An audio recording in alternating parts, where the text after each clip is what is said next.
Yap,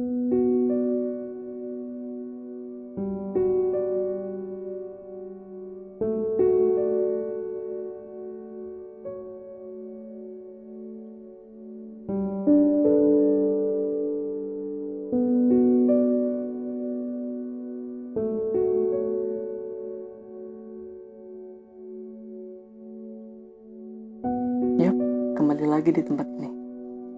Tempat yang dulu rasanya sangat ramai, bahkan karena keramaiannya orang-orang berkumpul memenuhi sampai pintu gerbang.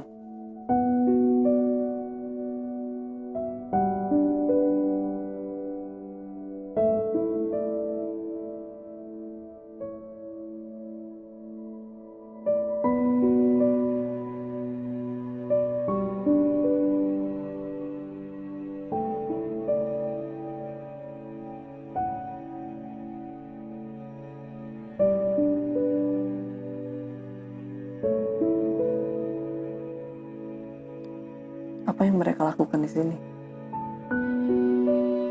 Ya, lebih baik aku ikuti sedikit daripada penasaran.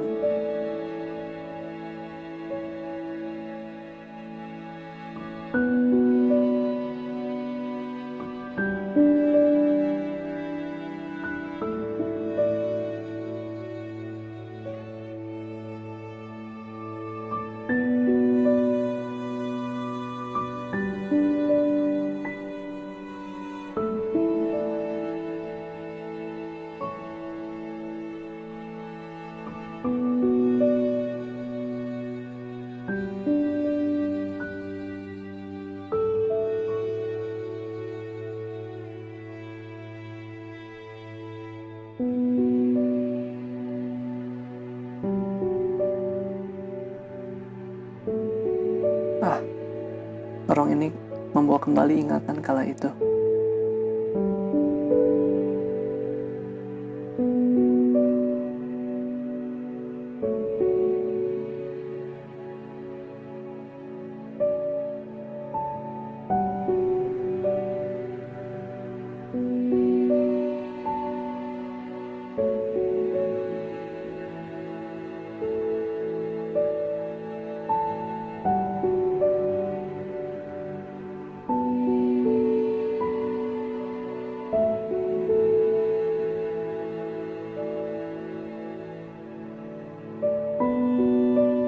Tempat di mana kita bercanda, tertawa, mengobrol bersama, dan menikmati penampilan para peserta.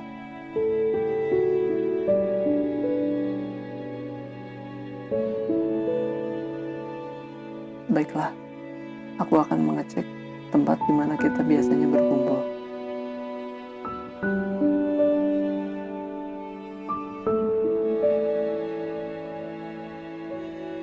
Lorong ini dulu sangat berwarna, dipenuhi karya-karya yang terpajang dan orang-orang yang berlalu lalang. Ya, waktu itu belum ada istilah jaga jarak sih.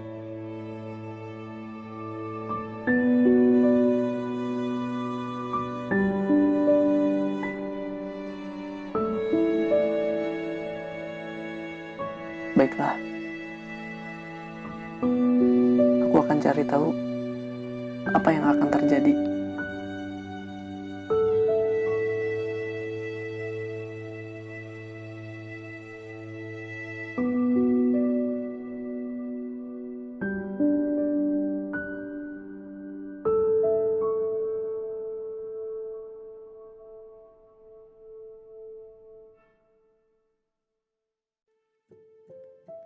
Masjid.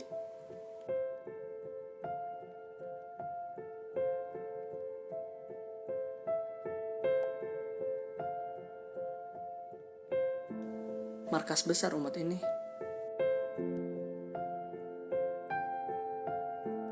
Wadah bagi potensi-potensi yang tidak terukur jumlahnya.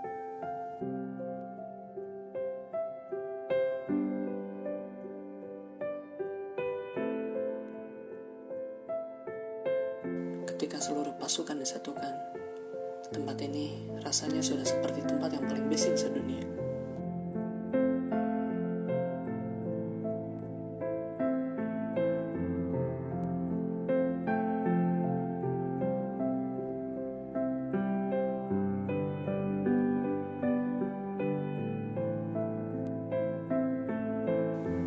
kebisingannya adalah kebisingan kami tentang umat ini.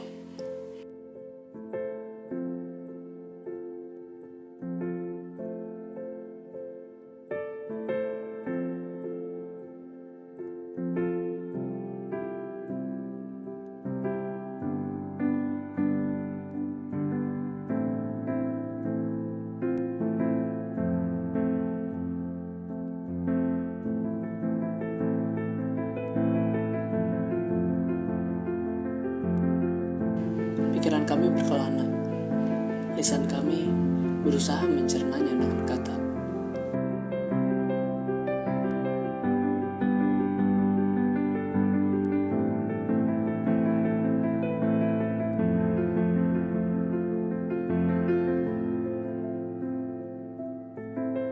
Riuh, rendah, harmoni.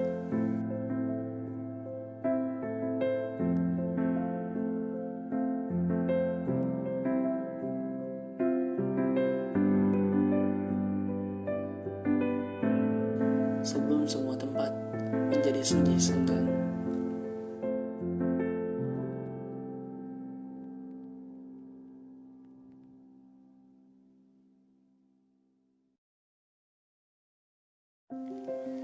Memang, tahun ini banyak hal yang telah terjadi.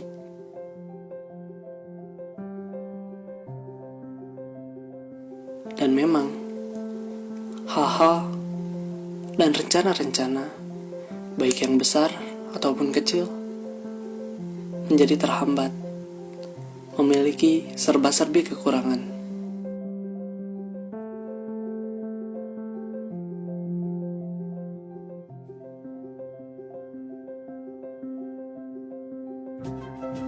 Akan tetapi, kita harus ingat, lembaran-lembaran baru masih menanti. Kita sebagai mujahid harusnya menjalani jalan yang penuh dengan tantangan tersebut. Dan saat inilah saat yang tepat untuk menunjukkan semangat umat kita.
Melanjutkan perjuangan yang telah ada dan telah dilalui. Bukan tantangannya yang tak boleh ada, namun kita yang harus melawan tantangan-tantangan tersebut.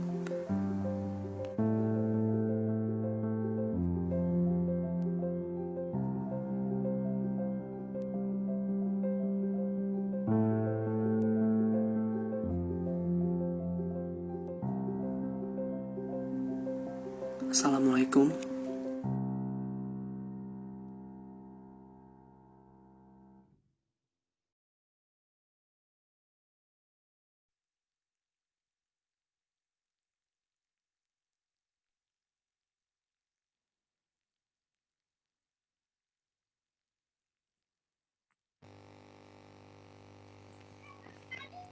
Bismillahirrahmanirrahim.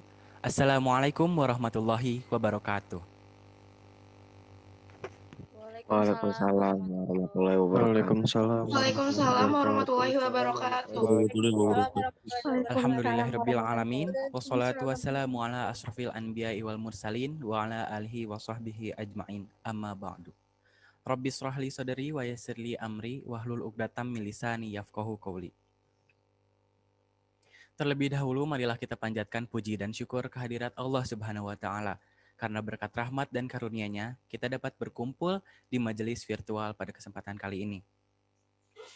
Tak lupa juga salawat serta salam semoga tetap tercurah limpahkan kepada Nabi Muhammad SAW, kepada para keluarganya, para sahabatnya, hingga sampai kita selaku umatnya. Amin ya rabbal alamin.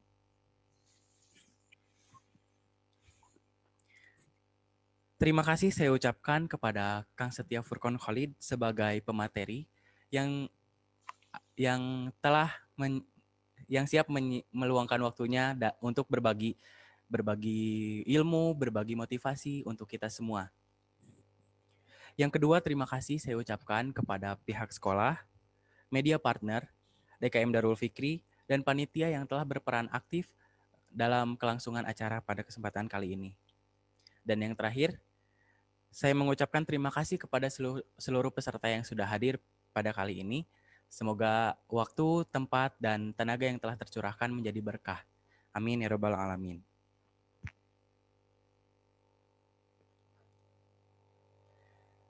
Selamat datang di Arus. Ayo rajin untuk sukses FDU 2020.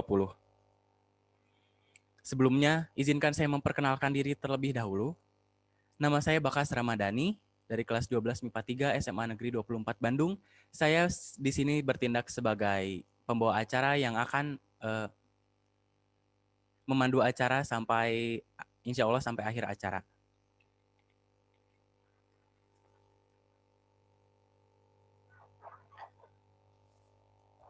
Selanjutnya, untuk mempersingkat waktu, marilah kita mendengarkan lantunan ayat suci Al-Quran yang akan dibacakan oleh Muhammad Al-Fatih Mufid dan Farid Sidik Ramadan.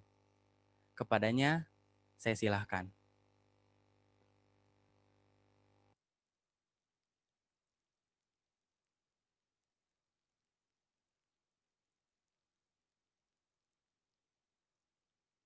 Bismillahirrahmanirrahim. Assalamualaikum warahmatullahi wabarakatuh. Waalaikumsalam warahmatullahi wabarakatuh. A'udzu billahi minasy syaithanir rajim. Bismillahirrahmanirrahim. Afahasibatum annama khalaqnakum 'abathan wa annakum ilaina la turja'un. Fata'ala Allahul Malikul Haqq. La ilaha illa huwa Rabbul 'arsyil karim. Wa man yad'u ma'allahi ilahan akhar la burhana lahu bihi fa innama hisabuhu 'inda rabbih. Innahu la yuflihul kafirun. Shadaqallahul azim.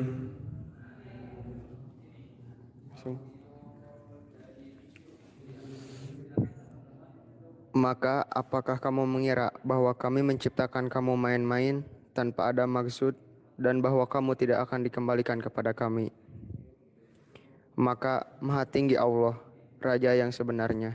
Tidak ada Tuhan yang berhak disembah selain Dia, Tuhan yang memiliki arsy yang mulia. Dan barang siapa menyembah Tuhan yang lain selain Allah, maka tidak ada suatu bukti pun baginya tentang itu. Maka perhitungannya hanya pada Tuhannya. Sungguh orang-orang kafir itu tidak akan beruntung. Shadaqallahul azim. Wassalamualaikum warahmatullahi wabarakatuh. Waalaikumsalam warahmatullahi Waalaikumsalam warahmatullahi wabarakatuh. Waalaikumsalam warahmatullahi wabarakatuh. wabarakatuh. Selanjutnya akan ada sambutan dari Ketua Pelaksana terlebih dahulu. Kepada Kainan Pradana Hidayat, saya silahkan.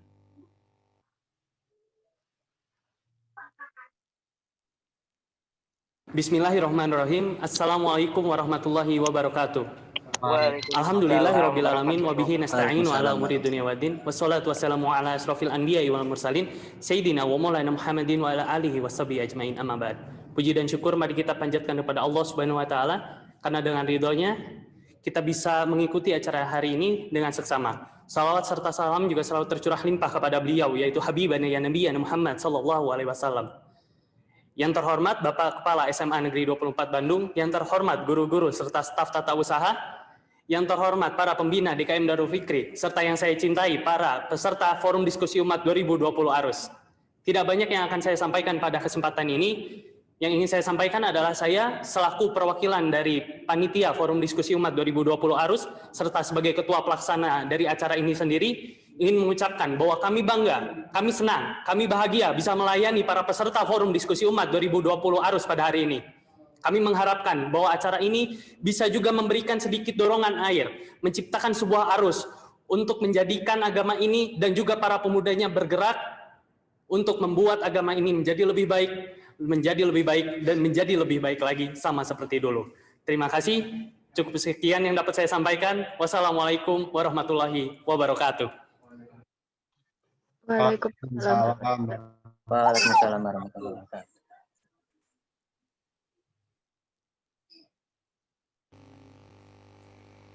Berlanjut ke acara selanjutnya, akan ada acara sambutan yang akan disampaikan oleh pembina DKM Darul Fikri kepada Bapak Ustadz Salahuddin Sanusi SAG MPDI. Saya silakan.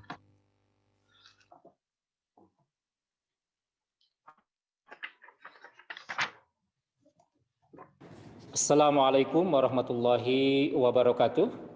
Waalaikumsalam warahmatullahi wabarakatuh. Yang terhormat Kepala SMA Negeri 24 Bandung, yang kami hormati rekan-rekan guru pendidikan agama Islam SMA Negeri 24 Bandung, yang kami hormati narasumber Ustadz Setia Furqon Khalid, yang kami hormati, kami banggakan Panitia Forum Diskusi Umat DKM Darul Fikri, serta anak-anakku peserta didik SMA Negeri 24 Bandung. Alhamdulillah, puji dan syukur kita panjatkan kehadirat ilahi Robbi Allah Rabbul Izzati, yang sampai saat ini masih memberikan jatah usia, kesehatan, dan kesempatan kepada kita, sehingga di hari yang baik ini, hari Sabtu, tanggal 10 Oktober tahun 2020, kita bisa bersama-sama bersilaturahim, bertatap maya dalam kegiatan Forum Diskusi Umat yang mengambil tema Arus, Ayo Rajin Supaya Sukses. Kemudian yang ingin Bapak sampaikan pada kesempatan ini, ucapan terima kasih kepada Kepala SMA Negeri 24 Bandung, kemudian Wakil Kepala Sekolah, Guru Pendidikan Agama Islam, dan tentunya Panitia FDU tahun 2020 yang sangat luar biasa. Di kesempatan ini pula, Bapak menyampaikan terkait dengan tema yang diusung oleh rekan-rekan atau anak-anakku dari FDU, sangat luar biasa mengambil tema arus.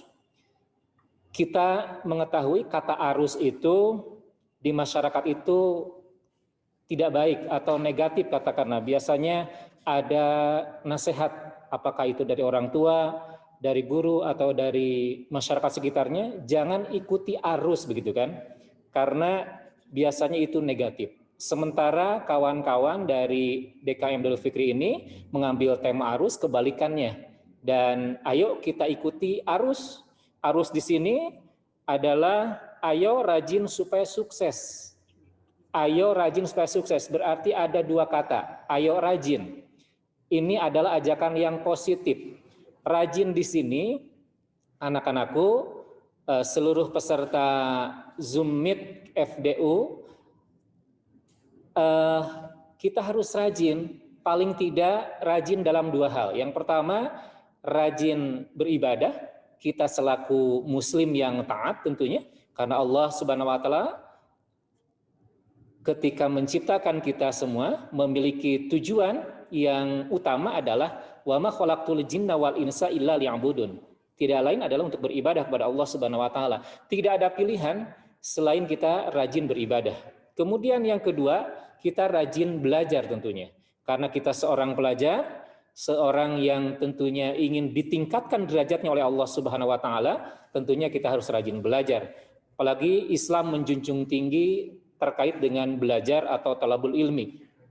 Talabul ilmi faridatun ala kulli muslim. Begitu Rasulullah mengajarkan kepada kita bahwa belajar menuntut ilmu itu adalah wajib. Dengan demikian kita harus senantiasa belajar agar kita ditingkatkan derajatnya oleh Allah Subhanahu wa taala.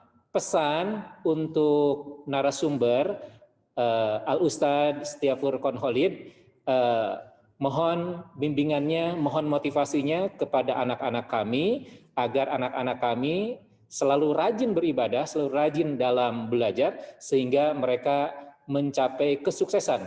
Tidak hanya sukses dunia tapi sukses akhirat. Allah Subhanahu wa taala mengingatkan kepada kita selaku hambanya, kita agar sukses dunia, sukses akhirat. Rabbana atina fid dunya hasanah wa fil akhirati hasanah wa qina adzabannar.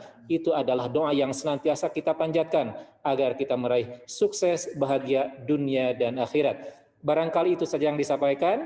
Mudah-mudahan bermanfaat kegiatan FDU tahun ini dan selamat mengikuti tabligh akbar atau majlis ta'lim ini. Terima kasih. Assalamualaikum warahmatullahi wabarakatuh. Waalaikumsalam warahmatullahi wabarakatuh. Dan sambutan yang terakhir akan disampaikan oleh Kepala Sekolah SMA Negeri 24 Bandung. Kepada Bapak Dr. Andes Dedi Suryadi, MPD, saya silakan.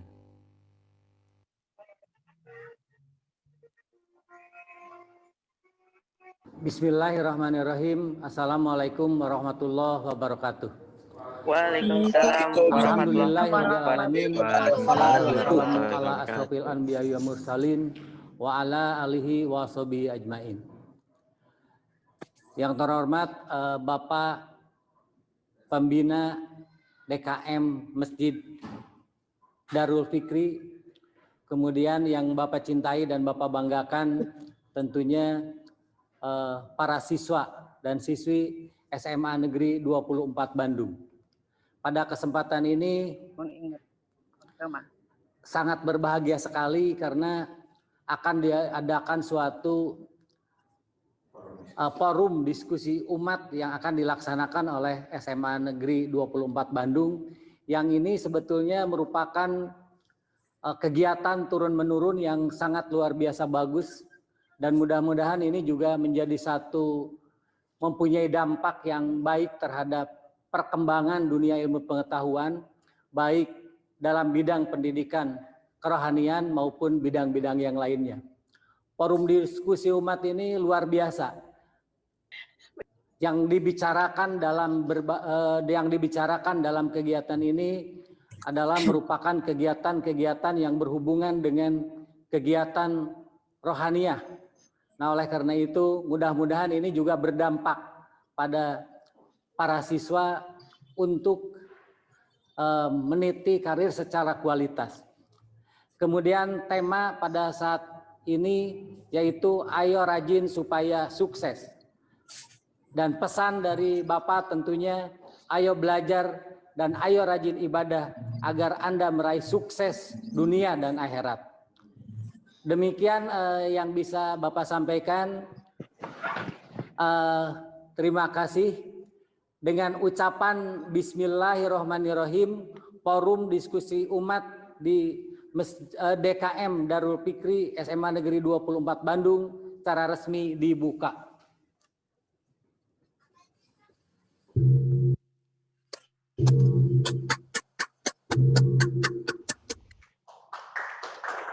Terima kasih. Assalamualaikum warahmatullahi wabarakatuh.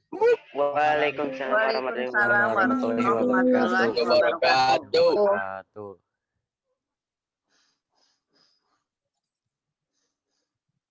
Teh. Sebelum berlanjut ke acara inti, yaitu pematerian, izinkan saya untuk menjelaskan latar belakang dari arus itu sendiri. Arus itu sendiri adalah kependekan dari Ayo Rajin supaya sukses. Nah, di sini tuh kami kenapa memilih seperti ini tuh karena memang hampir semua orang merasakan bahwa di saat pandemi seperti ini, situasi yang tidak seperti biasanya, semangat untuk rajin itu berkurang gitu. Makanya inilah latar belakang kami untuk memilih tema ini. Selanjutnya, seperti yang sudah saya sebutkan, pematerinya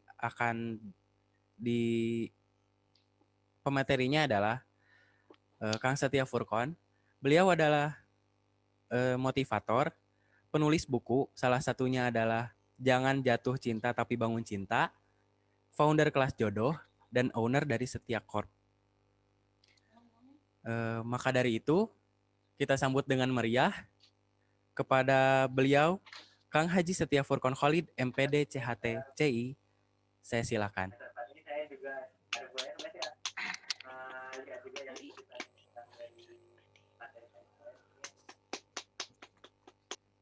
Ya, sebentar.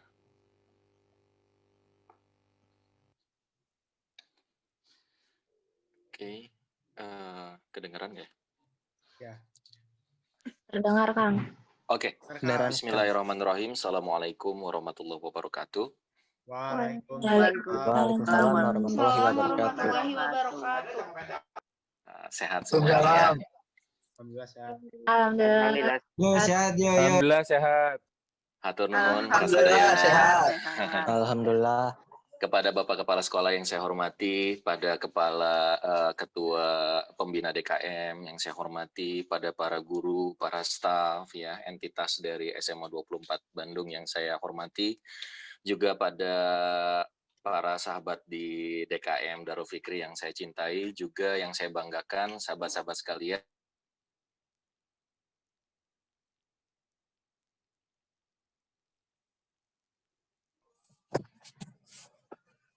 Pak, nggak ada suaraan. Maaf, Kang, tidak ada suaranya. Kedengar nggak? Dengar. Nah, udah ada. Oke, siap. Saya doakan mudah-mudahan sahabat sekalian, ibu bapak guru sekalian yang saya cintai, mudah-mudahan dimudahkan segala urusannya, diberkahi juga usianya. Mudah-mudahan juga segala urusannya Allah mudahkan ya, dan disemangati untuk menjadi arus ya. Arus perubahan, bukan orang yang mengikuti arus, tapi yang membawa arus, yang membuat arus gitu ya. Arus juga ada banyak sekali filosofi gitu ya. Salah satunya adalah ayo rajin gitu ya. Ayo rajin. Betul, apa sih? Arus itu tadi ayo rajin untuk sukses. Saya sukses. Ya, ayo rajin untuk sukses. Sebentar. Ini kok biasanya banyak ada tulisan two people enter the waiting room ya. Jadi banyak ngeganggu saya nih. Bisa dihilangin nggak ya tulisan-tulisan two people enter the... Oke, udah ya. Aman. Ya, pertama saya mau minta maaf karena saya nggak ada di tempat SMA 24 Bandung, karena di jam 10:30 ini ada acara lain, saya harus berangkat ke Lembang.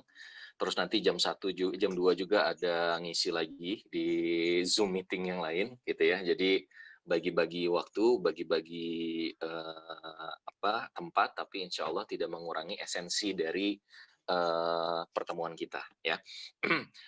Sahabat sekalian, perkenalkan saya Setia Furqon Khalid, saya alumni dari SMA 24 Bandung. Sangat bangga, sangat bahagia saya bisa jadi alumni yang luar biasa ya di SMA. Menurut saya sih SMA kebanggaan saya gitu ya. Terus yang mendidik saya juga bisa seperti ini. Saya ditempa di DKM Darul Fikri, jadi ketua DKM dulu diamanahi juga, alhamdulillah gitu ya. Terus dari DKM saya belajar jadi seorang trainer di SMA kelas 2. Jadi saya udah jadi seorang trainer. Terus dari kelas 2 SMA terus jadi trainer juga sampai akhirnya masuk ke UPI Pendidikan Ilmu Komputer S1, alhamdulillah ya. Dapat beasiswa juga dari Putra Sampurna Foundation full 4 tahun. Sampai lulus, udah itu di 3 tahun kemudian kalau nggak salah saya lanjut S2 di penjaminan mutu pendidikan di UPI juga alhamdulillah selesai. Dan mohon doanya sekarang sedang disertasi S3 ya di UPI juga sama di pendidikan masyarakat. Satu hal yang menarik dan insya Allah hari ini kita akan bahas teman-teman semua. Saya cuma ingin ngomporin dan saya ingin manasin teman-teman semua. Sekali lagi, sebentar ya. Oh ini baik kesana. Siap. Agak keganggu ya.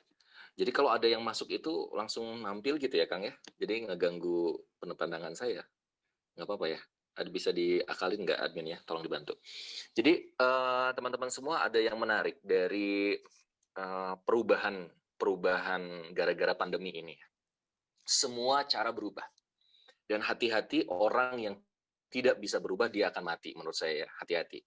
Sekarang di bisnis saja misalnya gitu ya, akan banyak bisnis yang sunset. Karena saya pebisnis, alhamdulillah saya punya 10 karyawan. Kita ada beberapa lini bisnis gitu ya, dari mulai apps, dari mulai buku, terus juga travel umroh.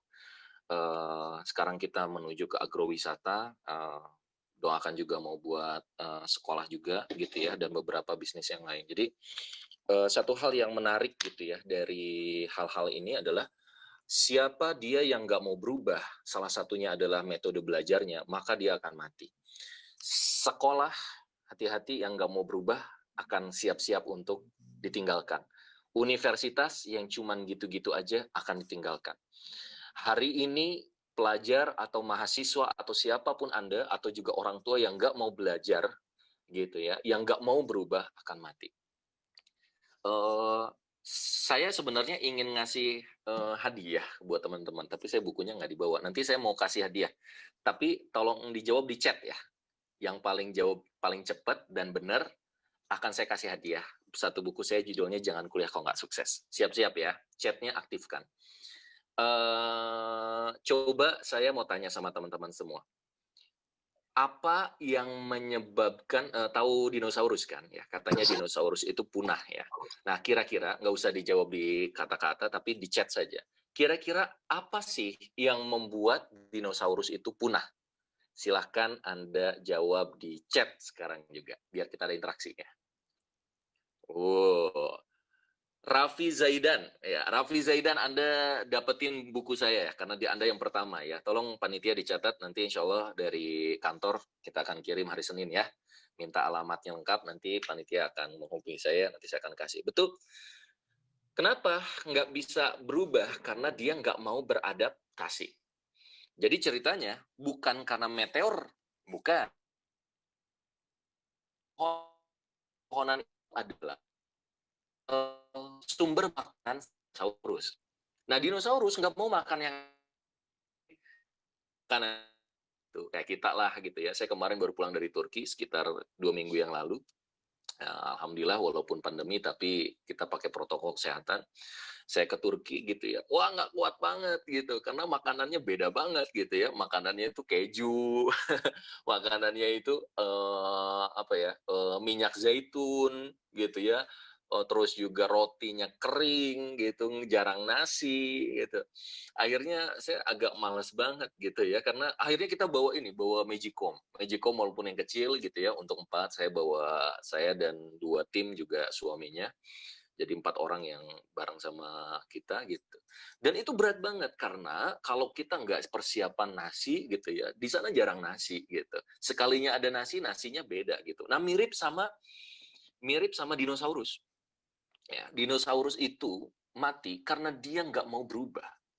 Dia makan, ya udah deh, aku makannya cuman ini aja. Nah, ketika dia nggak mau berubah, nggak mau makan yang lain, dan juga makanannya sudah hilang karena meteor, akhirnya dia nggak bisa beradaptasi dan mati. Jangan mau jadi dinosaurus.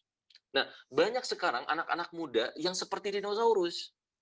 Maksudnya gimana, Kang? Ya, ketika ada perubahan, misalnya kalau dulu namanya belajar ya ke sekolah lah gitu ya. Sekarang nggak ada sekolahnya karena sekolahnya ditutup COVID, nggak boleh ada. Akhirnya pembelajarannya ada pembelajaran online, PJJ. Banyak yang stres, banyak orang tua yang bahkan bercerai antara suami sama istri. Karena anaknya juga stres, suaminya juga stres karena di PHK, istrinya juga uring-uringan gitu ya, anaknya juga banyak tuntutan, anaknya main game terus, anaknya malah keluyuran terus gitu ya, padahal juga orang tuanya sedang kebingungan. Nah, ini kejadian teman-teman semua. Nah, saya nggak mengharapkan itu terjadi sama ibu bapak dan juga sahabat-sahabat sekalian.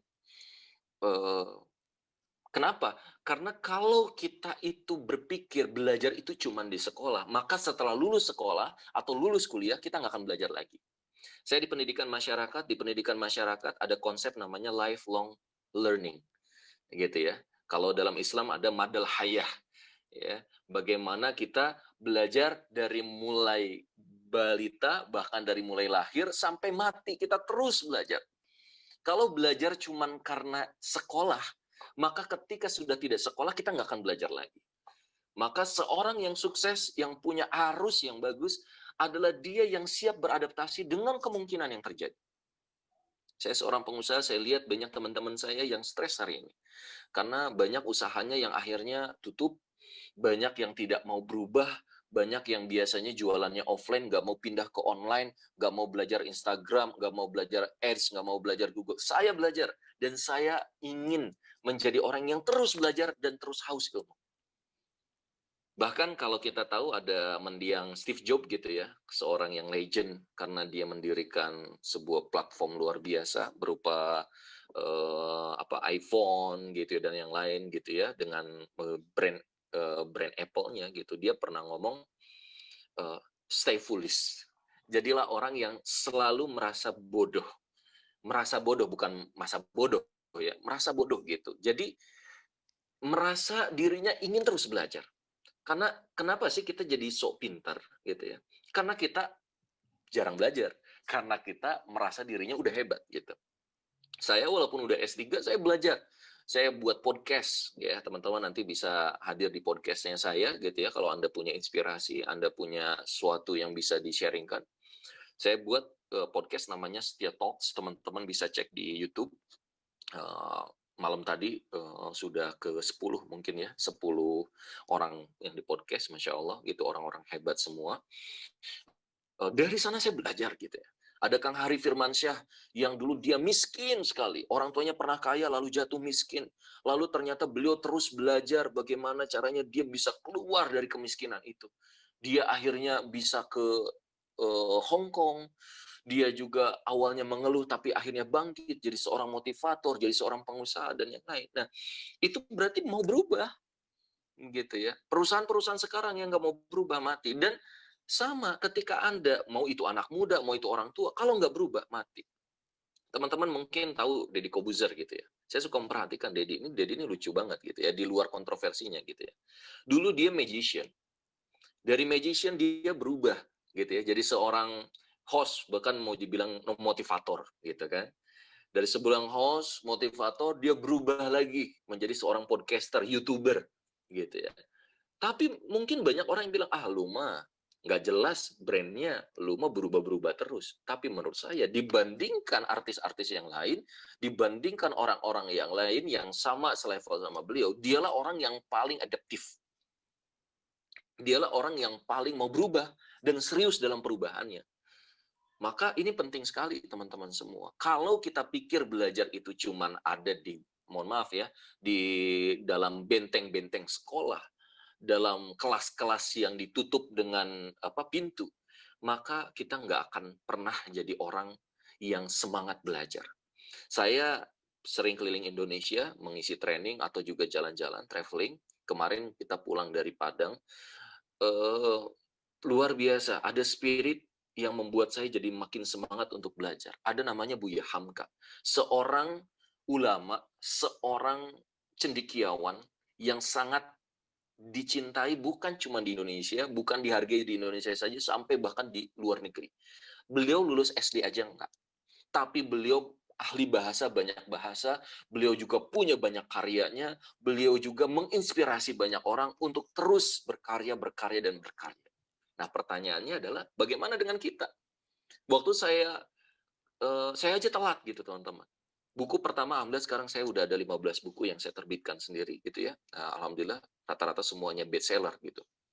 Buku pertama saya terbitkan di tahun 2009 ketika saya kuliah semester 6. Buku judulnya Jangan Kuliah Kalau Nggak Sukses. Alhamdulillah wasilah dari buku itu akhirnya saya bisa keliling Indonesia.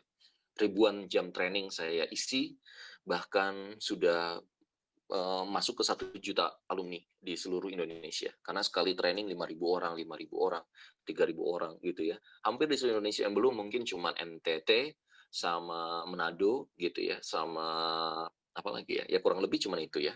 Jadi semuanya udah saya sambangi gitu. Dan yang saya rasakan teman-teman semua, berkahnya kita berkarya luar biasa. Misalnya saya sampai kenal sama Ustadz Muzamil gitu ya, Muzamil Hasbalah. Ternyata beliau lebih kenal saya duluan karena buku saya sudah dia baca. Karena kakaknya, kakak aslinya di Unsia Aceh pernah mengikuti pelatihan saya dan membeli buku dan memberikan pada adiknya, itu Muzamil Hasbalah gitu. Banyak juga teman-teman saya, bahkan misalnya teman kuliah S3 gitu, dia pernah baca buku saya, bahkan ada buku saya yang Jangan Kuliah Kalau Nggak Sukses, misalnya gitu ya. Nah, itulah keberkahan kita dalam membaca. Bayangkan, menulis gitu ya. Bayangkan kalau kita sudah meninggal dunia, buku kita masih banyak yang membaca, banyak orang yang berubah, maka itu menjadi passive income pahala.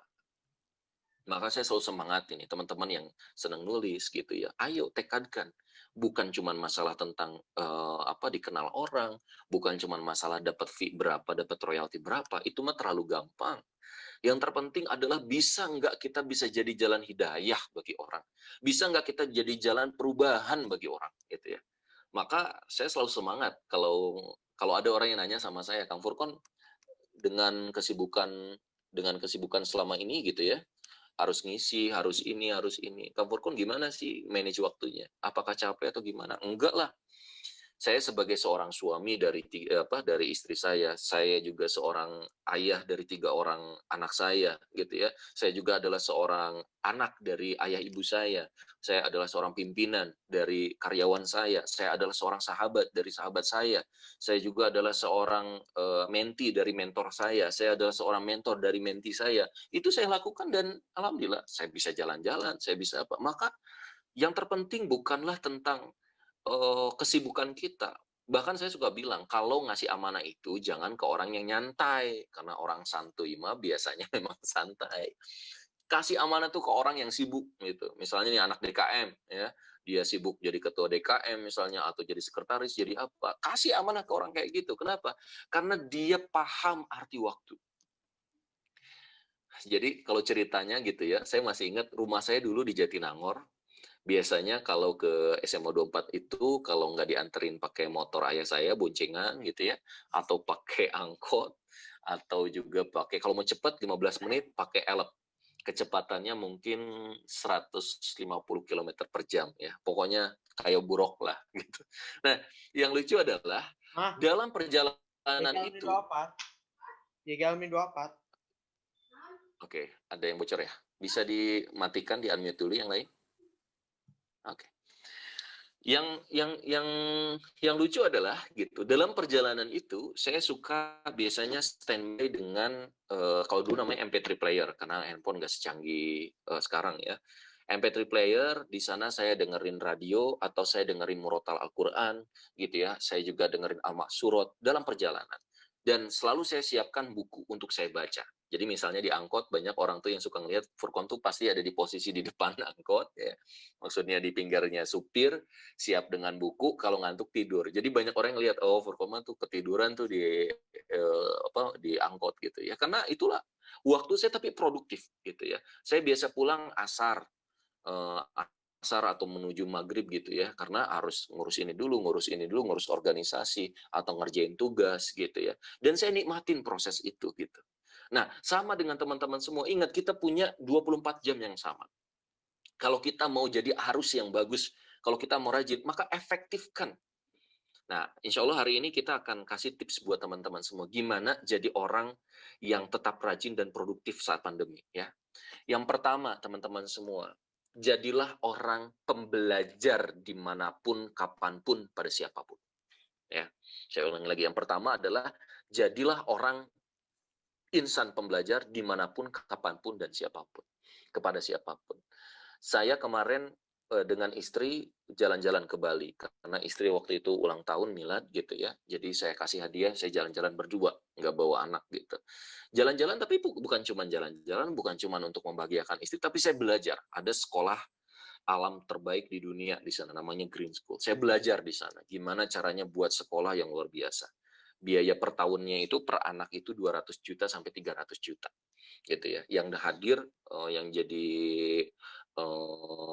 siswanya ada 700-an orang. Kali berapa tuh? 700 dikali 200, 300 juta gitu ya. Dan rata-rata ekspatriat, orang-orang yang dari 40 negara gitu ya.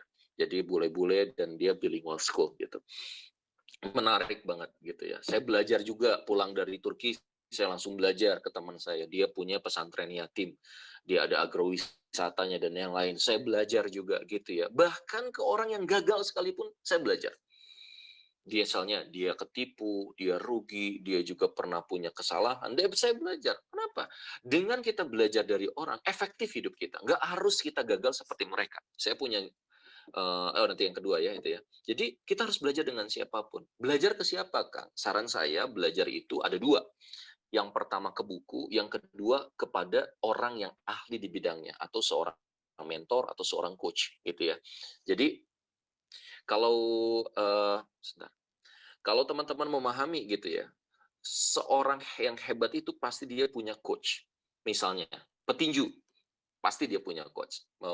Atau misalnya Real Madrid, atau apalagi ya, misalnya pemain sepak bola yang lain, semuanya pasti punya coach. Dan coach ini yang membuat kita ditempa menjadi orang hebat. Karena coach, dia tahu potensi kita, dan dia tahu bagaimana memaksimalkan potensi kita. Ya, coach atau mentor, dia adalah orang yang fair. Dia selalu ingin memberikan yang terbaik buat kita. Di Turki, saya datang ke Hagia Sophia, saya datang dan melihat mengambil spirit Sultan Muhammad Al-Fatih. Muhammad Al-Fatih Murad II, yang 800 tahun yang lalu, gitu ya, sebelum penaklukan Konstantinopel, Rasulullah SAW pernah bersabda, ya, dengan basyirohnya Rasulullah. Suatu saat nanti, Konstantinopel akan ditaklukkan oleh sebaik-baik pemimpin. Pemimpin itu adalah pemimpin terbaik dan prajuritnya adalah prajurit terbaik. Bayangin, 800 tahun para sahabat mencoba untuk menaklukkan Konstantinopel, nggak bisa. Sampai ada yang namanya Abu Ayyub Al-Ansori, seorang sahabat Rasulullah SAW yang akhirnya dimakamkan dekat dengan benteng Konstantinopel. Mudah-mudahan saya doain teman-teman bisa datang ke Konstantinopel, datang ke Romawi gitu ya, ke Roma atau juga ke Turki gitu. Anda akan lihat bagaimana benteng itu luar biasa susah ditaklukkan. Jarak dari satu benteng ke benteng yang lain, karena bentengnya berlapis-lapis, itu bisa sampai 5 meter. Di situ akan ada jurang, ada air. Jadi gimana kuda bisa meloncat? Ya, belum itu ada lagi satu lagi, di satu lagi ada. Jadi ada sekitar 3 lapis. Bayangin tuh. Dan Sultan Muhammad Al-Fatih Murad II dari kecil diapresiasi, divisualisasikan. Divisualisasikan oleh ayah ibunya. Ibunya setiap hari, setiap pagi selalu melihat, "Tuna, kamu yang akan menaklukkan Konstantinopel." Dari kecil dididik untuk menjadi orang yang punya mimpi besar. Ayahnya penakluk, dianya pun adalah seorang yang punya mimpi besar. Ibunya terus mendukung anaknya. Diberikan guru terbaik. Dulu tuh dia kan anak raja, biasa sombong. Kalau anak kecil masih sombong gitu ya. Sampai akhirnya sang ayah mendatangkan seorang guru. Dan guru pertama beliau dibilangin dikasih pecut gitu ya. Pak Guru gitu ya, atau Ustadz, tolong didik anak saya. Ini cemetinya. Kalau anak saya susah diatur, kalau anak saya tidak mau belajar, silahkan Anda boleh memecutnya. Nih sekarang mah kalau kayak gitu namanya hak asasi manusia, nanti dimasukin ke penjara ya kalau guru kayak gitu. Nah dulu tuh enggak. Bagaimana seorang orang tua itu mencarikan guru yang ikhlas, guru yang soleh, mendidik anaknya. Bahkan kalau nggak salah, usia 9 tahun Muhammad Al-Fatih sudah hafal Al-Quran. Dan di usia mudanya beliau sudah menguasai 5-7 bahasa. Bukan cuma itu, beliau belajar tentang bagaimana astronomi, belajar filosofi, belajar juga ilmu logika, belajar juga ilmu perang, belajar ilmu strategi, belajar juga ilmu matematika, dan yang lain. Maka wajar di usia 18 tahun beliau sudah menjadi gubernur. Luar biasa. Gubernur udah 18 tahun, kita mah 18 tahun masih galau mau kuliah di mana. Masih galau dengan pacar, masih ngomonginnya mama minta uang, papa, ya kan kita masih banyak mengeluh gitu ya, masih galau. Di Instagram story-nya kita, cemungut sahabatku, aduh aku galau baru bangun nih jam 8 pagi. Masa cewek baru bangun jam 8 pagi? Terus dia bangga-banggain, ngeliatin fotonya. Cuman berani ngeliatin bodinya, nggak ngeliatin otaknya yang hebat, nggak ngeliatin karyanya yang hebat, nggak ngeliatin hatinya yang luar biasa berani. Maka kita harus malu dengan generasi masa lalu, gitu ya. Bagaimana mereka luar biasanya, gitu. Dan kalau kita belajar dari Sultan Muhammad Al-Fatih juga, teman-teman semua, gitu ya. Sultan Muhammad Al-Fatih usia, ada yang bilang 21, ada yang bilang 23 tahun, sudah menaklukkan Konstantinopel.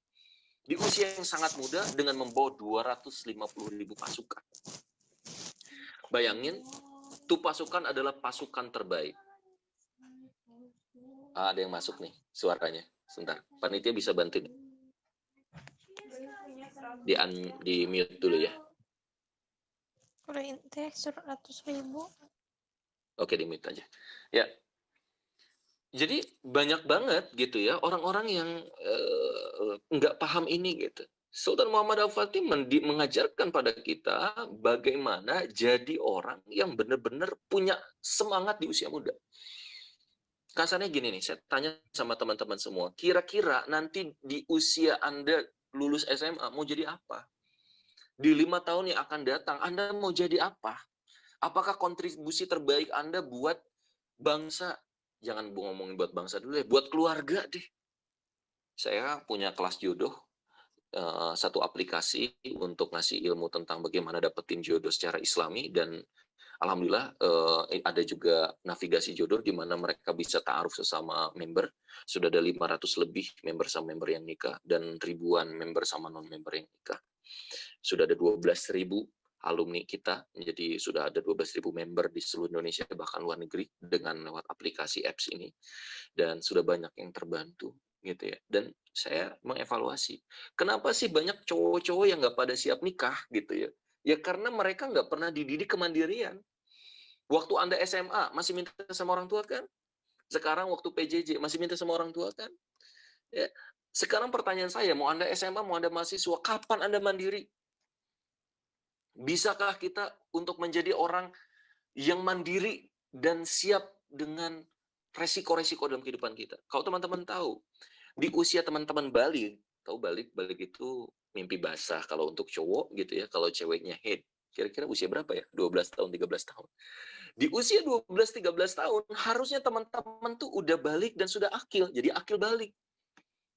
Artinya di usia segitu, harusnya teman-teman udah pada siap nikah. Nah, ya, makanya kenapa banyak anak-anak yang galau? Ya karena di usia dia sudah siap untuk balik, udah siap untuk menikah, dia tidak menikah. Ya iyalah, kan masih minta sama orang tua. Iya, makanya cepetin mandiri. Cepetin jadi dewasa. Karena tua itu kepastian, dewasa itu pilihan. Saya usia nikah 23 tahun, ayah saya usia nikah 21 tahun. Kang, kemudahan nggak? Justru saya bilang, saya masih terlalu tua waktu itu nikah. Harusnya saya nikah usia 20 tahunan. Supaya apa? Semakin cepat kita nikah, semakin cepat kita sukses. Ya kalau dengan persiapan. Makanya mohon doanya nih. Saya punya anak tiga-tiganya laki-laki. Usia 8, 7, sama 3 tahun. Saya targetkan sama istri, insya Allah kita mau jadikan anak kita orang-orang yang di usia 18 tahun sudah siap nikah. Tapi di masa SMA-nya dia sudah cetak omset miliaran. Di usia SMP-nya dia sudah cetak omset ratusan juta. Tapi di SD-nya dia sudah cetak omset puluhan juta. Hari ini alhamdulillah anak saya sudah punya investasi kambing. Sudah 3 kambing yang mereka punya dan bunting dan siap-siap untuk melahirkan ada 2 anak gitu ya. Karena ada dua kambing betina yang sekarang sedang hamil gitu. Itu dari uang mana? Uang mereka pure, karena mereka dari uang sunatan, akhirnya dikelola seperti itu. Anak-anak saya homeschooling, anak saya nggak sekolah, bukan karena saya nggak mampu, ya sangat mampu sekali, bahkan saya mau buat sekolah. Kenapa? Karena saya punya harapan besar bagi dia untuk jadi orang yang beda dari yang lain. Ya, kalau kita ngedidik pemimpin, ya saya harus berikan yang terbaik, saya harus siapkan guru-guru terbaik, gitu ya.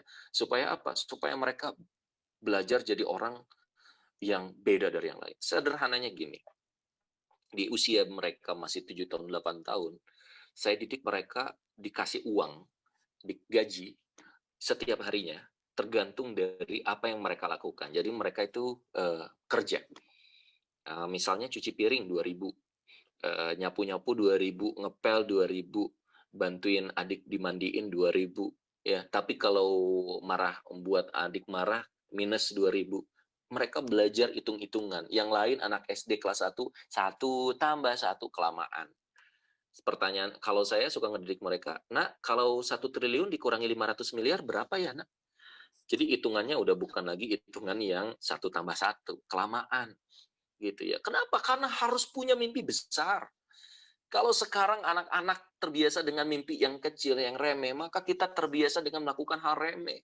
Makanya Said Qutb mengatakan, orang kerdil adalah dia yang bermimpi kerdil, bekerja kerdil, dan dia bekerja hanya untuk dirinya sendiri.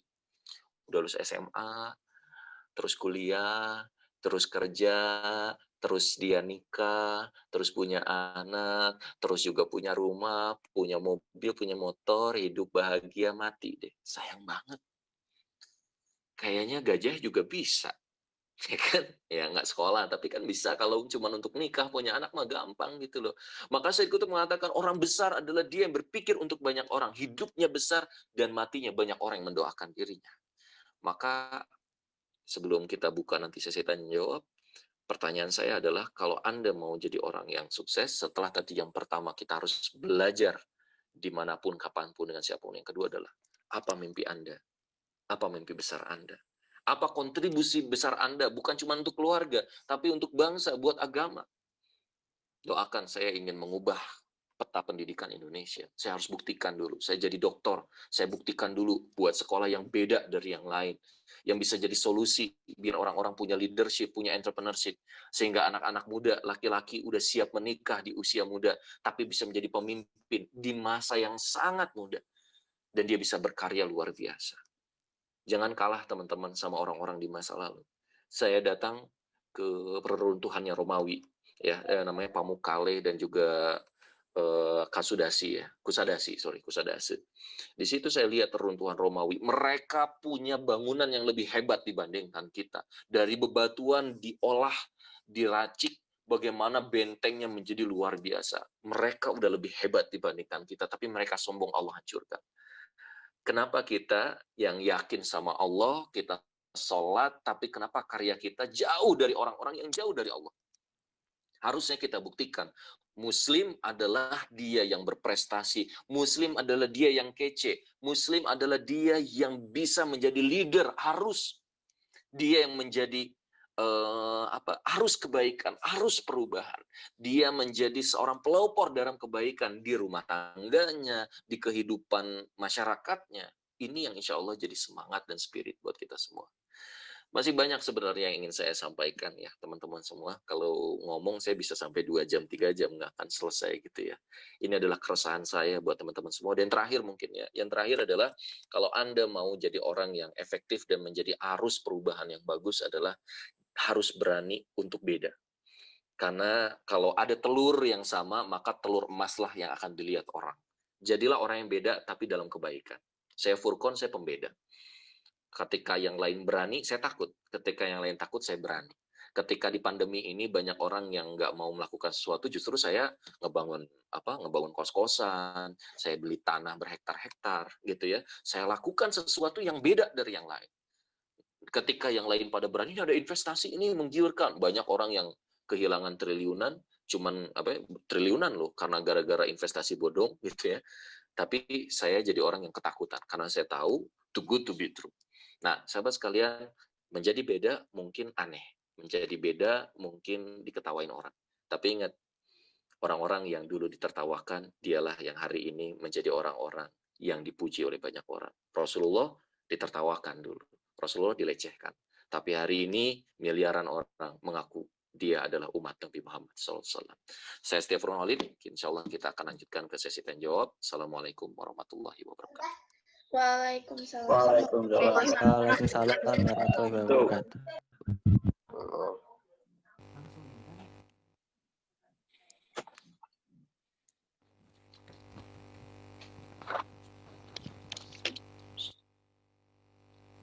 Terima kasih banyak kepada Kang Setia Furqon yang telah menyampaikan materinya pada kesempatan kali ini. Sebelumnya, selamat kepada Raffi Zaidan yang telah mendapatkan hadiah dari Kang Setia Furqon. Nanti akan dikontak sama panitia. Langsung aja ke acara selanjutnya, yaitu sesi tanya jawab. Bagi peserta yang ingin bertanya, harap mengacungkan tangan melalui fitur raise hand. Nanti akan dipilih oleh panitia dan baru boleh nyalain mic-nya dan bertanya.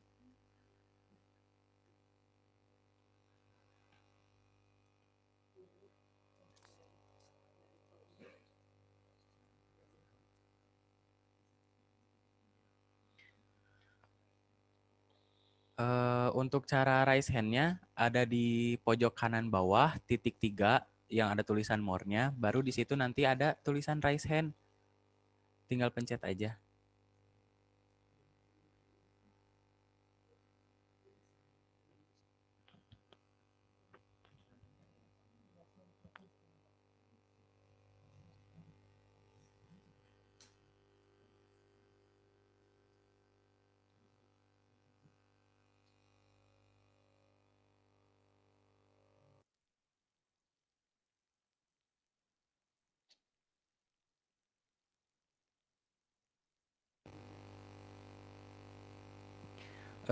Untuk perannya pertama dari Yasmin kelas 10 MIPA 2 boleh nyalain mic-nya. Bismillahirrahmanirrahim. Assalamualaikum warahmatullahi wabarakatuh. Waalaikumsalam. Waalaikumsalam wabarakatuh. Saya ingin bertanya, salah satu tujuan kita sebagai pelajar untuk rajin belajar itu adalah untuk mendapatkan keberkahan ilmu. Nah, menurut Kang Furqon, bagaimana cara untuk mendapatkan keberkahan ilmu tersebut? Ya. Saya jawab dulu atau lanjut dulu pertanyaan, Kang? Langsung jawab. Iya, boleh, Kang. Oke. Pertanyaan yang bagus ya. Bagaimana caranya untuk kita bisa dapetin keberkahan ilmu?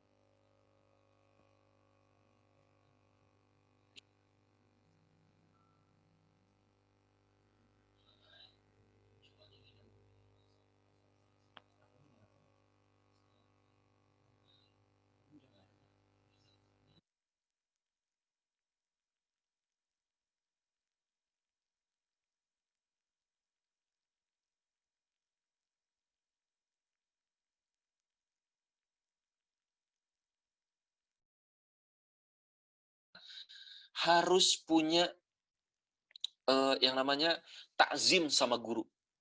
Saya kagum ada seorang sahabat saya ya, dia pemilik Ponyo, rumah makan Ponyo, generasi ketiga. Beliau itu kalau ketemu mentor saya dan mentor beliau juga cium tangan, minta doanya, gitu ya. Coba ada nggak sih kita tuh kehormatan sama guru kita, penghormatan sama guru kita?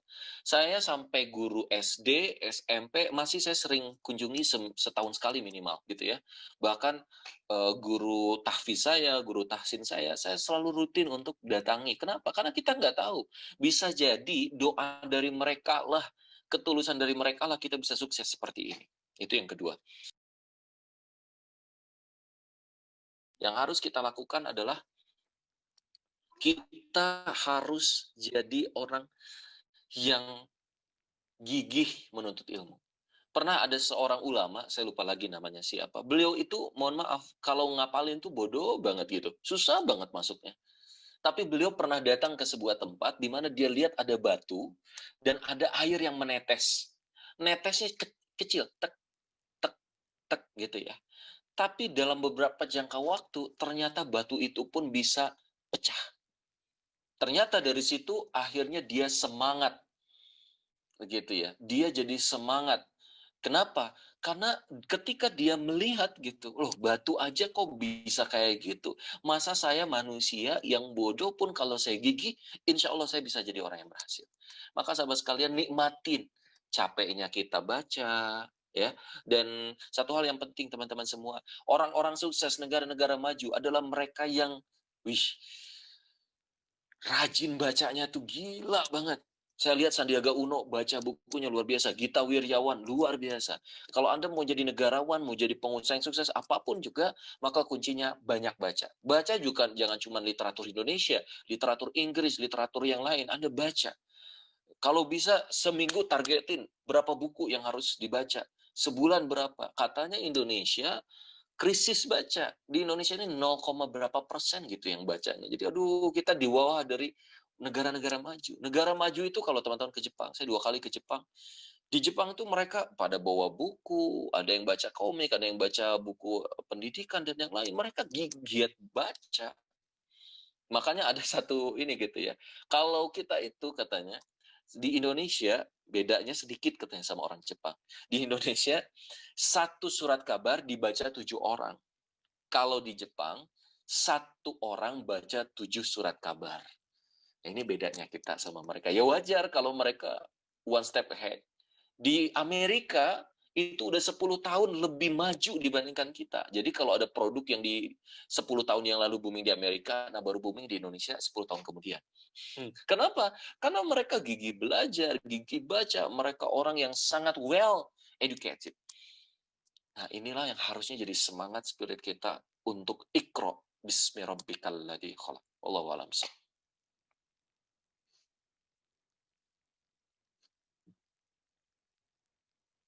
Ya, silakan lanjut. Kemana nih akangnya?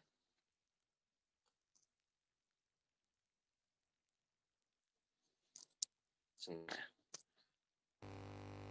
Oh, ada trouble kan?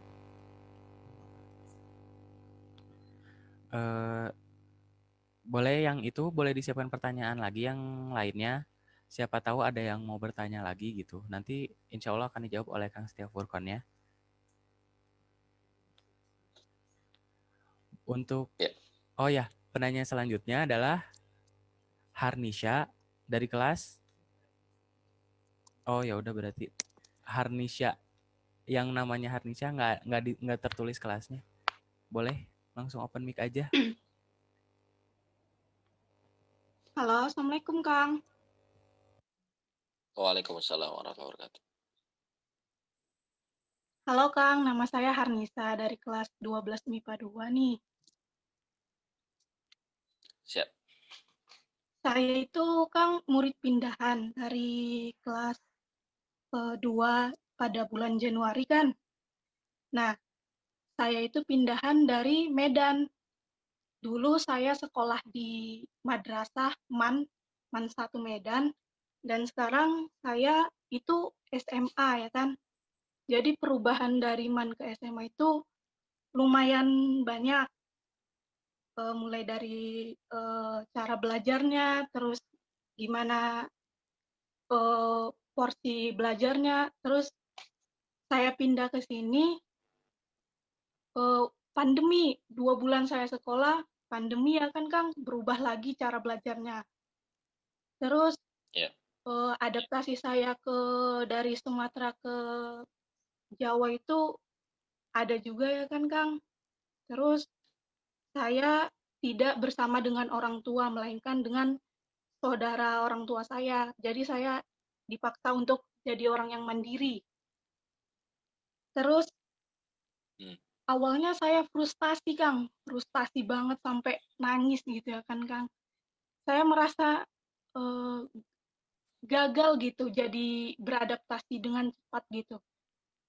Jadi pertanyaan saya Kang, tadi kan ada tentang beradaptasi itu Kang.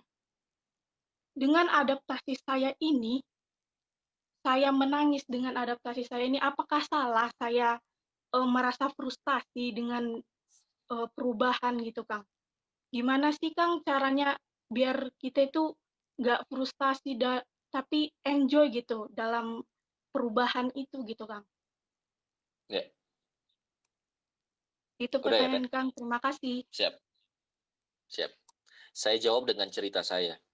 Saya dari SD juara ranking 1 terus. SMP saya ranking 1 juara umum terus di SMP Jatinangor negerinya. Saya jadi ketua OSIS di sana. Saya jago panggung. Maksudnya saya jago kandang, saya jago kandang gitu ya. Merasa hebat.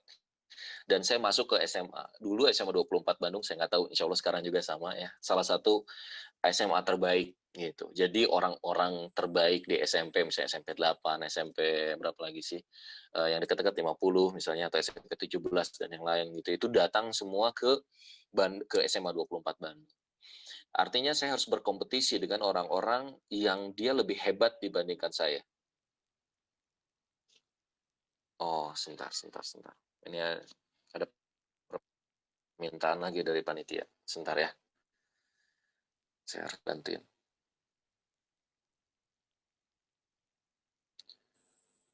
Oke, jadikan host katanya. Make host. Udah. Iya. Salah. Sebentar ya. Make host. Udah jadi host ya. Oke, saya ulangi lagi teman-teman semua. Tadi karena saya diminta benerin katanya.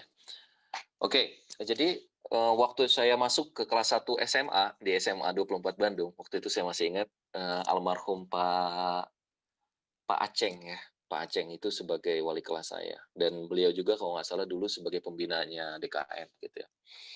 Di semester 1 saya ternyata, kalau dulu masih ada ranking ya.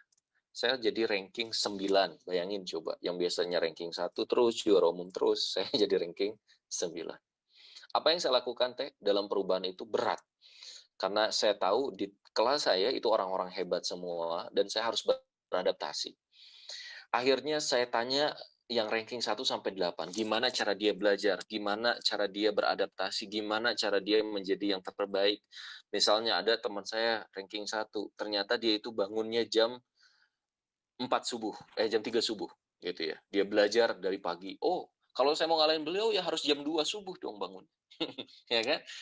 Gimana cara dia belajar? Saya coba gitu ya. Dan ketika kita tahu pola sukses, kita terapin ke diri kita, insya Allah kita bisa sukses. Jadi saran saya ke Teteh, jangan jadi orang yang banyak ngeluh Teh. Udah mah hidup sekali, ngeluh lagi, nggak bahagia lagi. Rugi banget gitu ya. Rugi banget. Jadi saran saya, jangan sampai jadi orang yang banyak ngeluh. Alhamdulillah akhirnya di semester 2, orang tua saya, ayah saya diminta menghadap sekolah. Dan juga ayah-ayah yang lain. Ya, karena pembagian rapot. Terus Pak Aceng tuh bilang, ini orang tuanya Setia Furqon bukan? Oh bukan Pak, ini ya. Ini, oh iya Pak. Selamat Pak, Setia Furqon yang awalnya ranking 9, hari ini beliau jadi ranking 1. Bayangin perubahan 6 bulan, pertama saya shock, culture shock, tapi nggak lama, saya harus berubah menjadi ranking 1. Gimana caranya? Belajar dari orang yang lebih sukses. Belajar untuk berubah. Walaupun berubah itu berat, berubah itu nggak enak, tapi kita bisa jadi yang terbaik kalau kita mau. Jadi jangan fokus pada kekurangan. Kalau Anda punya jerawat 1 di sini, jangan fokus sama jerawatnya. Masih banyak yang lain yang nggak jerawatan. Kalau Anda sedih karena ternyata saya itu ditinggal oleh orang tua, saya sendiri, saya mandiri. Rasulullah SAW pun seperti itu. Yatim, piatu dari saat kecil, akhirnya dipindah ke pamannya, harus belajar lagi. Pamannya nggak terlalu kaya, tapi dia belajar kemandirian, dia belajar berdagang. Ya, sebelum dari pamannya, dari kakeknya, kakek pindah ke pamannya, berubah lagi. Jadi nggak masalah. Disitulah ditempa jadi orang sukses. Nah, tinggal masalahnya adalah respon kita bagus atau enggak. Kalau kita banyak keluh, responnya negatif, akhirnya kita jadi orang jelek, jadi orang yang hancur. Tapi kalau kita responnya positif, yes. Makanya saya suka bilang, ganti deh. Atuda jadi sanajan. Ini, sorry, bahasa Jepang ya. Oh, nggak sama Jepang sih. Ini orang Sunda gitu ya. Atuda tuh, ya tapi kan. Nah, ganti tapi kannya jadi sanajan. Sanajan tuh meskipun orang tua saya nggak ada, meskipun saya harus berubah, meskipun sekarang pandemi, saya ingin buktikan bahwa saya bisa. Meskipun, insya Allah dengan seperti itu, akhirnya kita jadi orang yang fighting. Jadi orang yang sukses. Ada namanya Oprah Winfrey. Di usia 12 tahun dia dilecehkan, mengalami pelecehan seksual. Bahkan di usia 17 tahun, ibu bapaknya menempa, kamu harus banyak baca. Setiap hari kamu harus baca, dan kamu buat resume dari bacaan buku kamu. Kamu harus jadi orang yang berhasil. Akhirnya orang kulit hitam itu belajar menjadi orang yang semangat untuk baca dan semangat untuk bicara. Akhirnya beliau menjadi host terkenal, bahkan beliau menjadi salah seorang orang terkaya di dunia. Wanita terkaya di dunia. Gara-gara apa? Dia punya namanya Oprah Winfrey Show. Sebuah show yang menghadirkan orang-orang hebat dan memberikan banyak sekali giveaway, hadiah-hadiah yang luar biasa. Sahabat sekalian, kita bisa memilih untuk menjadi orang yang winner atau loser, tapi pilihlah jadi winner sejati. Allah misal.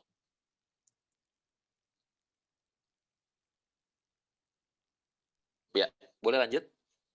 Terima kasih, Kang. Ya, sama-sama Teteh. Penanyaan selanjutnya boleh dilanjut sama Aisyah Islami Putri. Boleh dinyalain aja mic-nya. Langsung aja.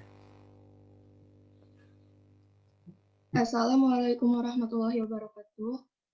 Waalaikumsalam Saya ingin bertanya, bagaimana caranya supaya berani keluar dari zona nyaman? Terima kasih. Wassalamualaikum warahmatullahi wabarakatuh. Waalaikumsalam warahmatullahi wabarakatuh. Ya Teh, ada doanya. Boleh Teteh amalkan ini ya doanya. Allahumma, Teteh mau ikutin? Allahumma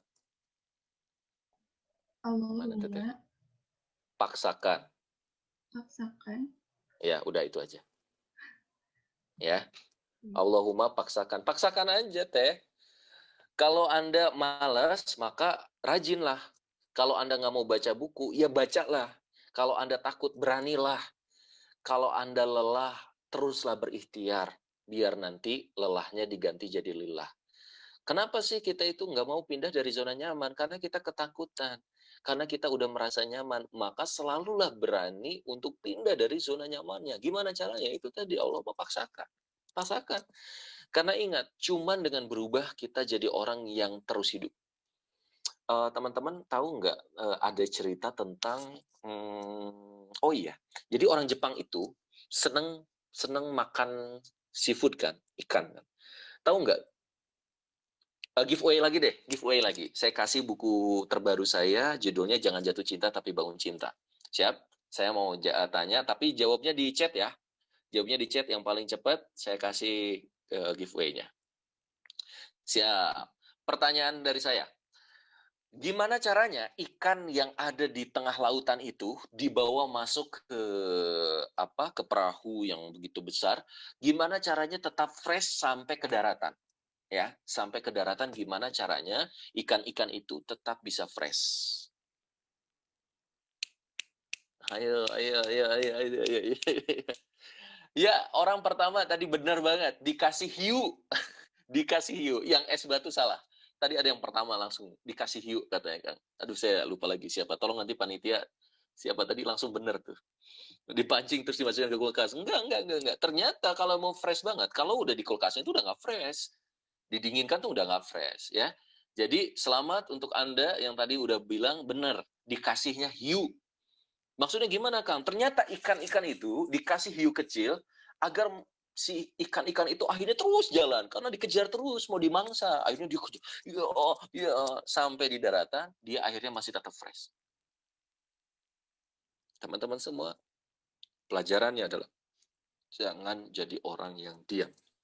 Karena air yang menggenang itu adalah sumber penyakit. Dan ingat, air itu harus terus bergerak. Bergerak untuk menjadi perubahan, menjadi arus perubahan. Ingat, kalau kita punya satu teori, aku mah let it flow aja lah, Kang. Tahu nggak let it flow itu? Dari hulu ke hilir, dari artinya dari tinggi menuju rendah. Muslim bukan orang kayak gitu. Arus yang kita lakukan adalah arus yang bisa nyemprot ke atas, ke bawah, kemanapun. Dan arus yang punya arah yang jelas. Jangan jadi orang yang termakan arus, tapi yang buat arus perubahan. Allah misal.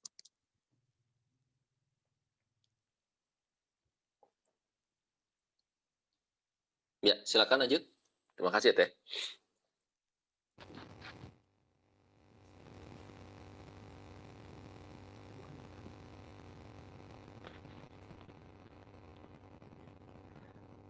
Buat penanya selanjutnya akan ada dari chat ya, dari Nisa Wahidah. Izin bertanya, Kang, Bagaimana cara mengeliminasi atau meminimalisir distraksi? Terkadang banyak dari kita mempunyai mimpi besar, cita-cita tinggi, dan keinginan yang banyak. Tapi tak jarang kita dikalahkan oleh distraksi yang ada. Terima kasih. Ya, jauhkan distraksinya dan jadilah orang yang belajar bersikap bodoh amat.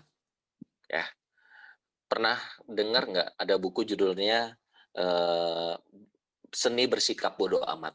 Itu bestseller internasional. Saya baca bukunya luar biasa. Gini, ini orang gokil banget gitu ya. Karena kebanyakan kita tuh nggak berani untuk nolak. Ada temen kita sedang belajar, bro, ayo dong bro, kita sekarang kita main ke sana yuk, ayo. Ya, ada sahabat kita misalnya kita sedang belajar gitu ya, terus dia bilang, ayo yuk kita mau ini deh, mau pada botram nih, ayo. Akhirnya kita nggak fokus sama target kita. Nah, saran saya belajarlah untuk berani menolak sesuatu yang memang tidak menjadi target hidup kita. Ya, Luqmanul Hakim itu pernah bawa anaknya ke atas ke atas keledai, ya. Datang ke sebuah masyarakat, di situ diketawain dan juga dimarahin gitu. Tuh anak nggak tahu diri, masa ayahnya yang pegang unta sama dia malah asik-asikan ke atas. Akhirnya dibalik. Anaknya turun dari keledai, si Luqmanul Hakimnya naik ke atas. Datang ke sebuah kota lagi, diketawain lagi, dimarahin lagi. Tuh, masa itu orang tua tidak berkeprianakan. Masa anak disuruh untuk bawa keledai, bapaknya enak-enakan ongkang-ongkanan di atas. Akhirnya turun dua-duanya. Dimarahin lagi di sebuah kota lagi. Masa punya keledai nggak dipakai? Akhirnya naik dua-duanya. Dibilang lagi, ini dasar nggak berperi kebinatangan. Keledai kecil ditunggangi oleh dua anak dengan bapak, dasar dua-duanya. Akhirnya kita nggak pernah jadi orang yang bebas dalam hidup. Kalau kita mikir untuk bisa membahagiakan semua orang. So, sahabat sekalian, kalau kita mau jadi orang yang sukses dengan arah yang jelas, maka saran saya, tolong jangan jadi orang yang terlalu mikirin apa kata orang. Yang penting Allah ridho, yang penting Allah sayang, kita baik sama orang, jangan buat orang terzolimi oleh kita, udah selesai. Urusan orang mau ngomongin kejelekan kita, kebaikan kita nggak bisa. Itu hak prerogatif Allah sama dia. Nanti dia yang berurusan sama Allah. Allahu a'lam bishawab. Ya, 15 menit terakhir. 5 menit terakhir, sorry. 5 menit terakhir. Silakan. Boleh lanjut aja ya Kang ya, satu pertanyaan terakhir dari Dika, kelas 11 MIPA 1. Assalamualaikum Kang. Waalaikumsalam warahmatullahi wabarakatuh. Silakan Kang Dika. Ya. Bagaimana Kang cara agar jadi pembicara yang mudah didengar dan pembicaraannya itu dapat dimengerti oleh orang lain gitu Kang? Terima kasih Kang. Ya, bagus banget Dika pertanyaannya. Yang pertama, jadilah pendengar yang baik. Yang kedua adalah jadi pembaca dan pembelajar yang baik. Karena tidak mungkin ada seorang yang hebat berbicara kalau dia tidak hebat dalam mendengarkan. Maka dengarkan, banyak membaca, banyak menyerap ilmu dari banyak orang. Insya Allah kita bisa jadi pembicara yang baik dan menggugah. Dan yang terakhir, saran saya, masih berisik ya? Oke, di-mute dulu ya. Yang terakhir dari saya adalah walk the talk. Kenapa buku-buku saya bestseller? Salah satu tipsnya atau training saya mungkin menggugah, karena salah satu tipsnya, saya selalu melakukan dulu apa yang ingin saya katakan.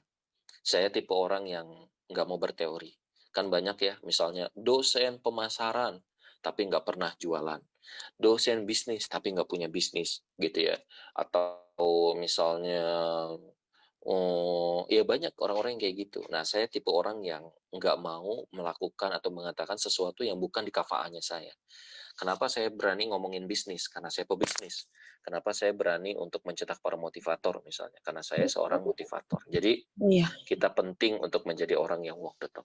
Om Biswab, boleh saya tutup Kang? Iya boleh Kang. Oke. Boleh Kang. Ya, ini closing statement dari saya. Tolong di mute dulu yang lainnya. Teman-teman semua, alhamdulillah kita ada di sesi terakhir. Terima kasih pada Bapak Kepala Sekolah, kepada guru-guru tercinta, pada pembina DKM. Saya sangat merindukan, insya Allah mudah-mudahan bisa berkunjung lagi silaturahim ke sekolah. Saya doakan mudah-mudahan sekolahnya makin berkah, anak-anak muridnya juga jadi anak-anak yang soleh-soleha, anak-anak yang berkualitas, yang akan menjadi leader dan entrepreneur di masa yang akan datang. Ingat, Indonesia krisis kepemimpinan teman-teman semua.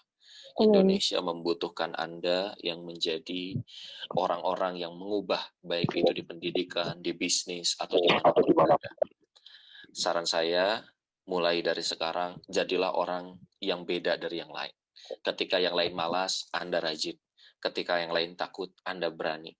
Ketika yang lain hopeless, Anda jadi orang yang semangat dengan spirit yang luar biasa. Saya Setia Furqan Holid. Terima kasih banyak. Wassalamualaikum warahmatullahi wabarakatuh. Waalaikumsalam warahmatullahi wabarakatuh. Kang, setelah ini akan ada sesi foto bersama. Jadi mungkin habis ini dulu gitu. Habis sesi foto dulu. Iya, jangan kemana-mana dulu, Kang. Teman-teman yang lain boleh buka cam-nya, buka kameranya, buat ikut sesi foto bersama.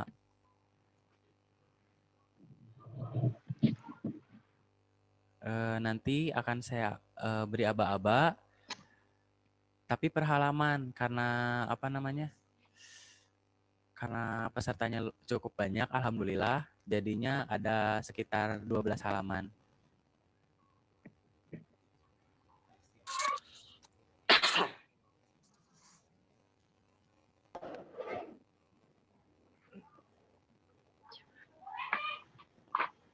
Dimulai dari halaman pertama. Siap ya, halaman pertama. 1, 2, 3.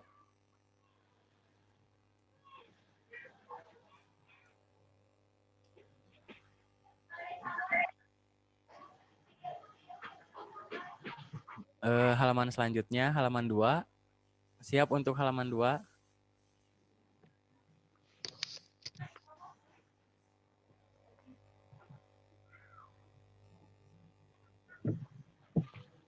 Satu, 2, 3.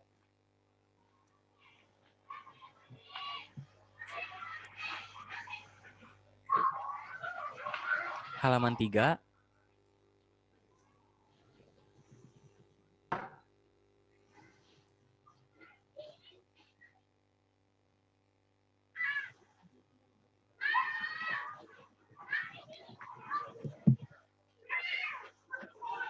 Satu, 2, 3.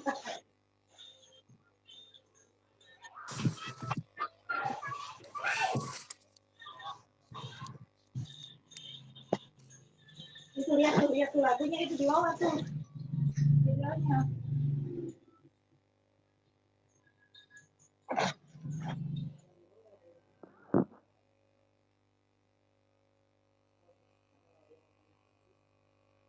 Oh, jadi karena sisanya nggak on kamera, jadi mungkin yang akan di screen capture cuma yang tadi aja, halaman 1 sampai halaman 4 berarti ya? Oh ya. Ya, Kak. Ya, terima kasih semuanya yang udah on cam. Ya, siap. Terima kasih juga buat Kang Setia Furqan atas materinya. Salam dari Bapak Kepala Sekolah. Ya. Ditunggu di sekolah, Kang, katanya.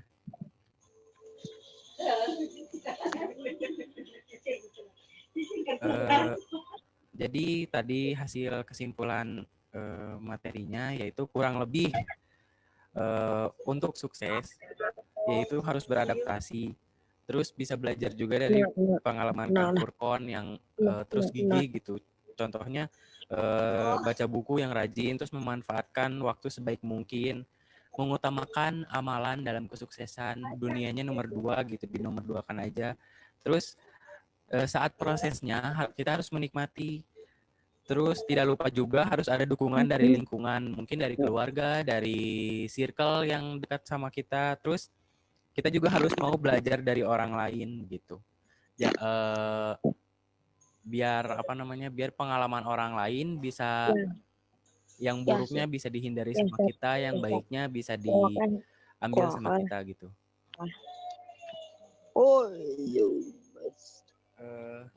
Mungkin acara intinya sampai segitu aja. Selanjutnya akan ada ice breaking, yaitu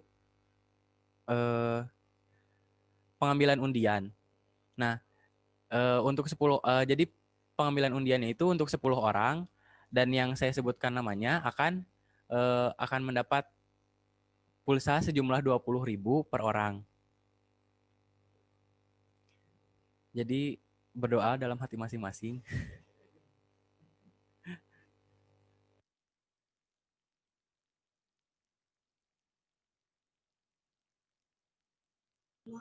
Semoga Abi, Kak.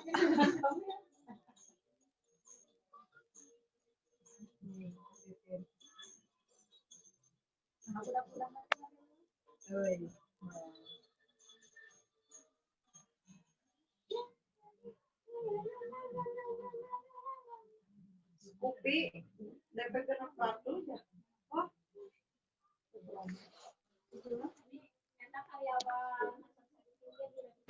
Jadi di sini saya bawa rekan buat bantuin ngambilin, karena emang biar keacak juga gitu ya. Kan ada 10 orang yang akan diundi secara acak, dan 10 orang itu masing-masing akan mendapatkan hadiah pulsa gitu ya Kang, sebesar 20.000. Iya betul sekali. Nanti kita ngambilnya gantian. Mau siapa dulu Kang? Oke, saya dulu aja ya. Boleh. Langsung sebutin ya namanya ya. Oke. Semoga Abi, Kang. Semoga Abi. Untuk pemenang pertama, Allah. selamat kepada Kinanti Puspa. Ya, tolong panitia untuk ketik pemenangnya. Pemenang selanjutnya adalah diaduk-aduk dulu ya biar teracak. Nah, ini kali.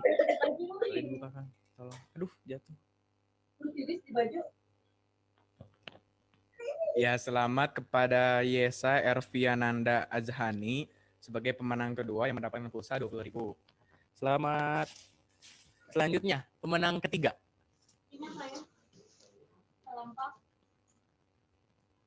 Selamat kepada Winda Fibriana sebagai pemenang yang ketiga. Lalu yang keempatnya Kang, silahkan diambil. Ya lumayan ya, pulsa 20.000 bisa beli kuota untuk PJJ. Ya, selanjutnya ini selamat kepada Saudara Royan Nasrullah Shihab yang mendapatkan pulsa sebagai pemenang yang keempat ya. Sebagai yang keempat.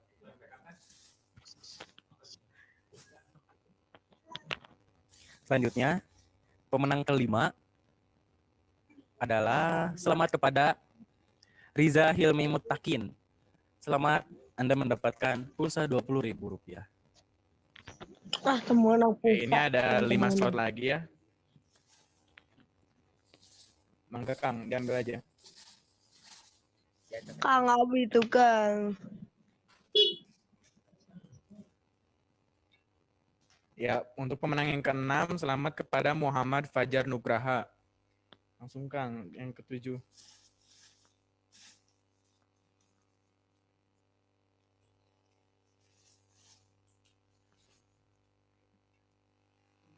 Untuk pemenang yang ke-7, selamat kepada Abdullah Fauzan Ma'ruf yang mendapatkan pulsa orang yang ke-7. Baik, selanjutnya 3 orang lagi nih. Masih ada kesempatan ya. Selanjutnya ada Jasmine Ramadhani. Selamat ya, pemenang pulsa yang ke-8. 2 orang lagi. Untuk pemenang yang ke-9, selamat kepada Rafa Aisyah Nur. Dan 1 orang lagi. Muhammad Ali. Selamat kepada Faris Hafizan Hakim sebagai orang yang terakhir mendapatkan pulsa sebesar 20.000. Ya mungkin seperti itu ya Kang, 10 undian yang bisa mendapatkan pulsa sebesar 20.000 rupiah. Sekali lagi.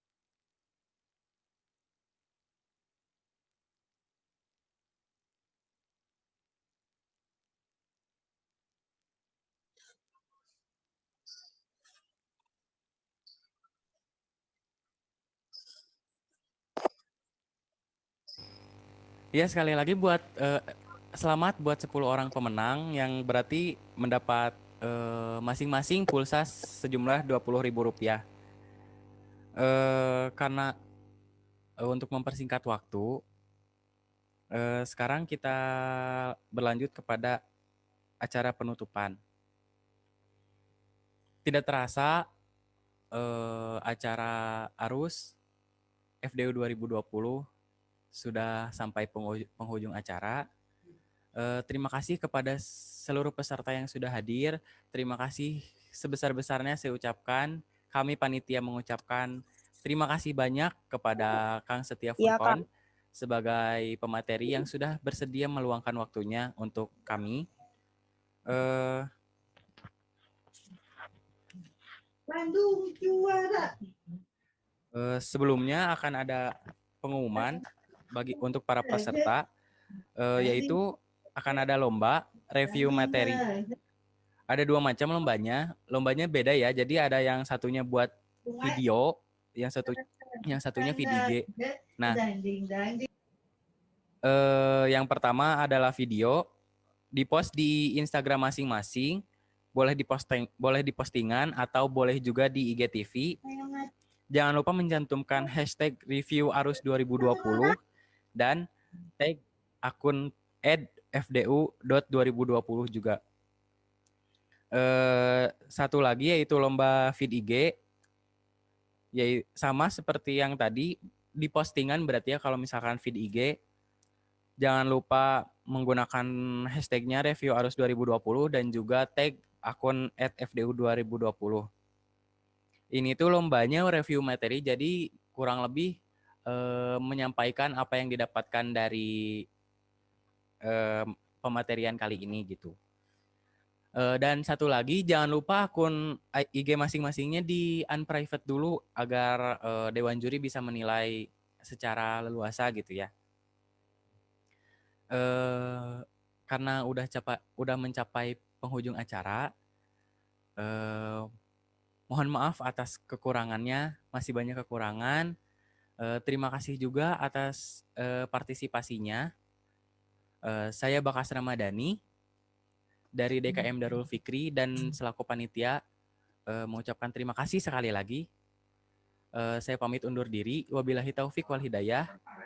Wassalamualaikum warahmatullahi wabarakatuh. Sampai jumpa di FDU selanjutnya. Waalaikumsalam warahmatullahi wabarakatuh.